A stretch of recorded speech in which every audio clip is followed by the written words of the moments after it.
పదే చినుకైనా గొడుగై ఉంటాగా నేనే నీతో.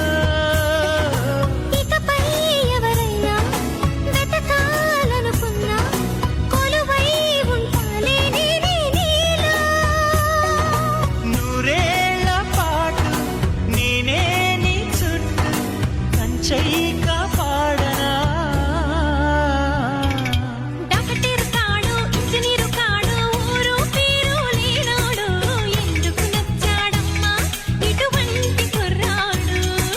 మొండి సచ్చినోడు కొండ ముచ్చుగాడు నిన్నెట్టా సుఖ పెడతాడు. మీదెవడు లేడా ఇంతోటి మగవాడు.